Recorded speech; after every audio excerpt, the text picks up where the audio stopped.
Hearty pranams to all, and my special gratitude, heartfelt thanks. Words are too small to express to our dearest elder brother and our former President Ramnath Kovindji for being part of this and conducting himself as the chairman of the celebration committee. Heartfelt thanks.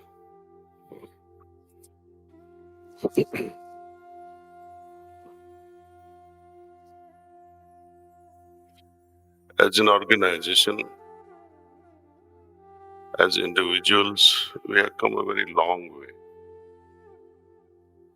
And though it may seem that we have moved from the first percent of 10 or 12 people to 1964% of 40 people to few lakhs participating globally, yet we have to cover a greater distance. Our goal is much higher. Our inward progress is stupendous. Each individual, at some point or the other, has felt some profound divine experiences within themselves. We need to nurture them further. The flowering that is happening within ourselves, it must become a garden. It ought to become the garden.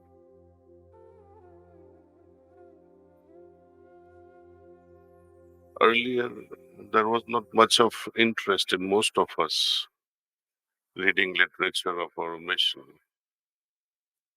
But now, especially the youngsters are showing greater and greater interest in learning more about spirituality. I'm so happy that this hunger is triggered amongst our youth, and of course, our elders will guide them properly, nurture them properly, our preceptors.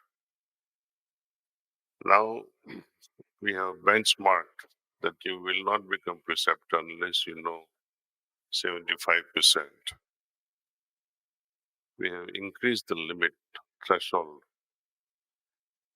and the existing preceptors, think about yourself. I'm rather, my heart is not willing to conduct tests on the existing preceptors. There will be rebellious attitude if I impose it. But think of one thing. Would Babuji be happy with the knowledge level that we have? Think of it. Youngsters sometimes ask us a question. What is moksha? What is prapannagati? What is brahmagati? How many of us as preceptors can answer these fundamental questions of Sahasmarg philosophy? Even after reading the books, even when you read the page that this is moksha, this is prapannagati, this is brahmagati, as preceptors, we are supposed to instill the condition, not just the knowledge. If an abhyasi is asking a question from the heart, please explain to me, sir. Of course, we can say transcending Panchabhutas, transcending the dualities of life, Dvandvas in life, transcending the heart region, entering the Brahman Mandal makes us eligible for moksha. But this is in the head, which is better than most ignorant people. How to arrive at it? We have to start working on such craving souls day after day, ceaselessly, tirelessly. Prapannagati is explained in this current message. What is Prapannagati? What is it that creates such a state? Is surrender the end of our journey? Or is it a means to the end? Is it a process? No. It is both the means as well as the end. We begin with a simple prayer. Prayer means submission to the Lord whom we worship in our heart. This submission slowly and slowly leads us to a state of surrender. Someone asked Babuji how to develop surrender. His simple answer was create dependency on your master. But we become dependent very conveniently on things in which we only fail. We don't become dependent on the fundamental, vital aspect of life, spirituality. And in order to get even spiritual benefit, we have to do something, no? You cannot have aspirations to grow spiritually and expect master with this faithful dependency or convenient dependency to solve the spiritual riddle in our life. Even to receive a simple gift, you have to stretch your hands. To receive the divine gift, one must open the heart, be receptive at least for a few minutes and invite, imbibe, intensify, all the steps of A, E, I, O, U. That ultimately leads us to this state of surrender in a very natural way. Very natural way. That's why Babaji calls it the science mark. Something that happens on the path in a very natural way, not artificially, not imposed, not this imposed knowledge that I am Brahman. Even parrots can recite, I am Brahman. But what is beyond all this? When ego is dissolved, surrender is the result. Practice leads us to the dissolution of ego. First the dvandvas, the 5 circles, then the 11 circles. And then the beautiful thing happens. Papannagati is the product of dissolution of ego,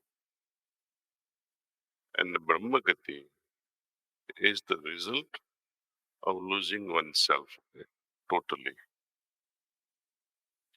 And this happens as soon as we enter the central region.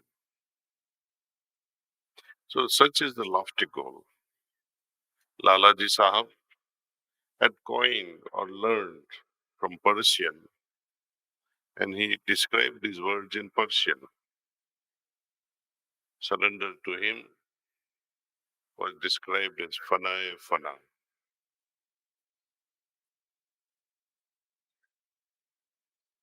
And Brahmagati was described to him, or rather he described it in Persian as baka-e baka. Often youngsters do write to me, what is this fana-e fana? Fana means annihilation. Annihilation of what? Not of the body, but of your ego. Annihilating, subduing it. And the whole exercise starts by cultivating the state of abudiyat, state of subdued state of insignificance, and making the Lord the only significant thing that can happen in our life. I wish all our elders, especially, immerse themselves in understanding our literature thoroughly so that they can explain and quench the thirst of our youngsters. In the whole process, they themselves will benefit. To youngsters and elders, to both, I have one simple request.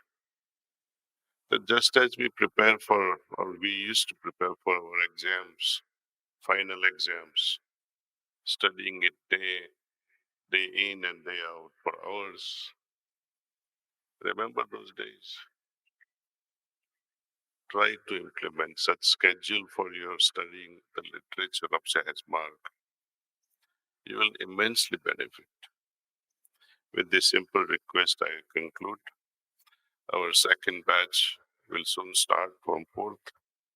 All those who are going, my gratitude for participating in this Vandana and hope to see you very soon. Many people are inquiring, should we have 24th July celebration? Let us have it this year. Going forward,